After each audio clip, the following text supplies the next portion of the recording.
Abonnez-vous massivement sur votre chaîne Rigmaleus TV.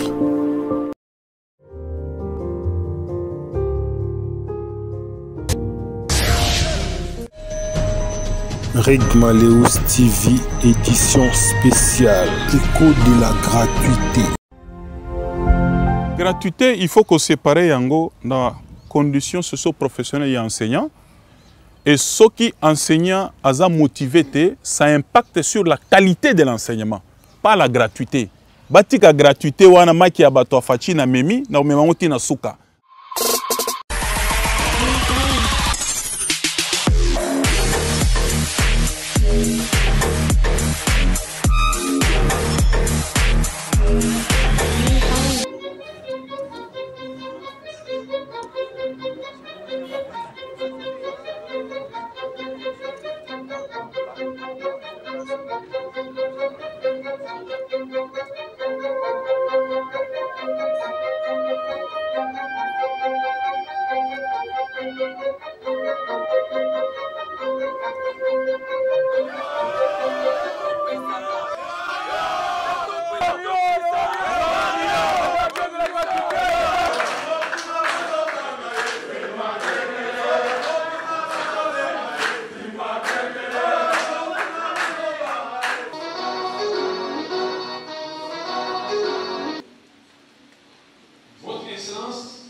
De donner les programmes ainsi que la représentation du peuple. Monsieur Félix Antoine Tshisekedi. La qualité des différentes personnalités qui sont là, accompagnées de l'inspecteur général, de l'enseignement, des états déliés dans les 8 provinces et nous allons poursuivre les interventions comme annoncé. Permis de prendre la parole devant cette auguste assemblée. 128 écoles primaires qui sont concernées. 117 agents qui sont...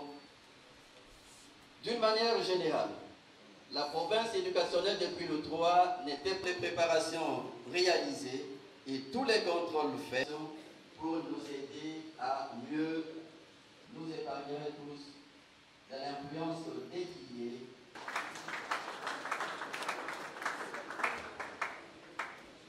Les nombreux enfants qui sont très intéressés à l'école. Et combinaison provinciale 7.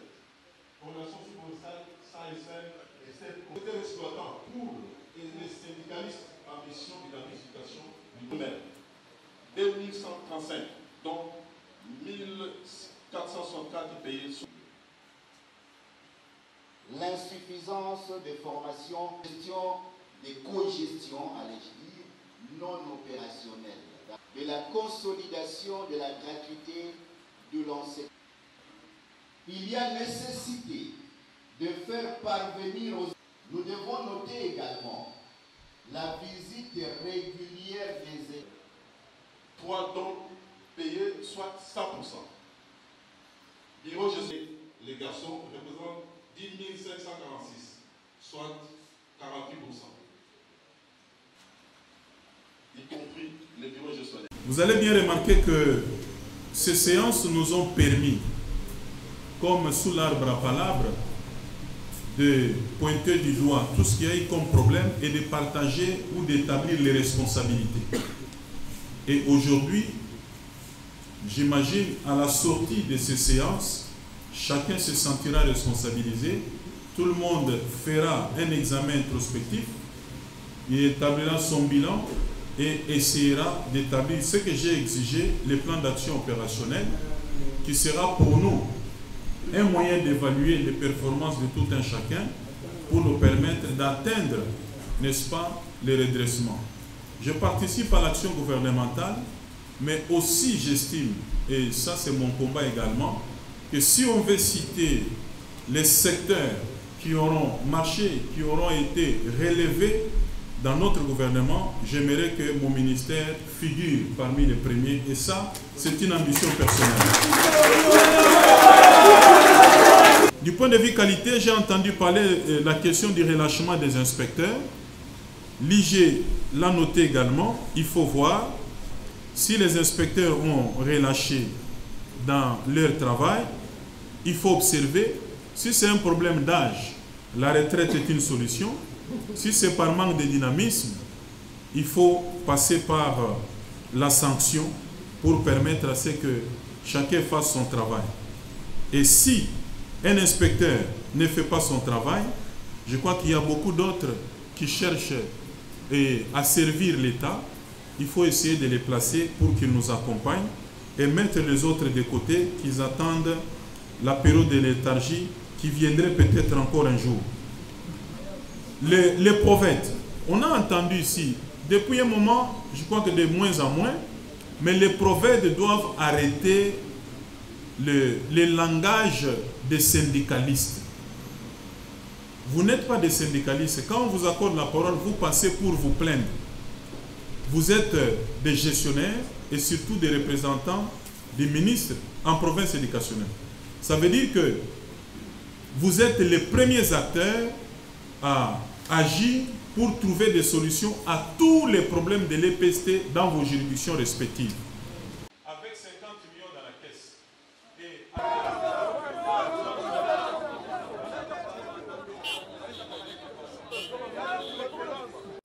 Écoutez, le ministre de l'EPST, pour moi, passe comme un ministre un peu exceptionnel, dans ce sens que 100 jours depuis qu'il a nommé les responsables des divisions provinciales, au fait, ses ambassadeurs dans les différentes provinces éducationnelles, il est descendu lui-même sur terrain pour une mission d'inspection, une mission d'évaluation pour comprendre les compétences respectives des uns et des autres pour apprécier la performance de ce qu'il s'est fixé comme objectif.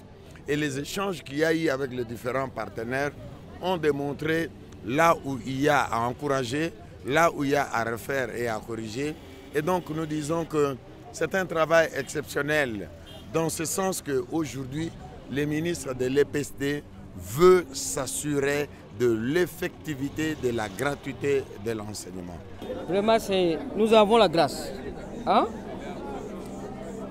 Le ministre nous a réunis et c'est un recadrage. Tout ce qu'il a dit, s'il y a ceux-là qui ont retenu, ça nous permet de bien travailler. Dans le dernier mot, il a dit, c'est lui qui va marcher avec lui, c'est celui qui travaille bien.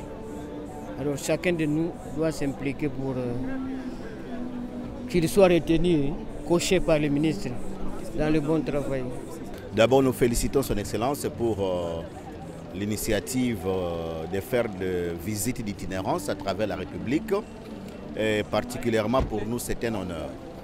Ce que nous retenons, c'est que nous devons continuellement nous battre pour améliorer la qualité de l'enseignement, consolider la gratuité de l'enseignement primaire et aussi renforcer la gouvernance, sans oublier le renforcement de la lutte contre les anti-valeurs.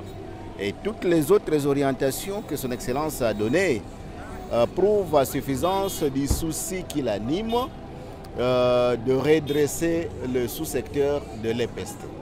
Il attendra de nous des résultats. Il a dit des résultats en termes de la mise en œuvre, de la consolidation de la gratuité de l'enseignement primaire. Il attendra des résultats de notre part en termes de l'amélioration de la qualité de l'enseignement. Il attend de nous également les résultats en termes du renforcement de la gouvernance et en termes de la lutte contre les antivaleurs, toutes les formes des antivaleurs.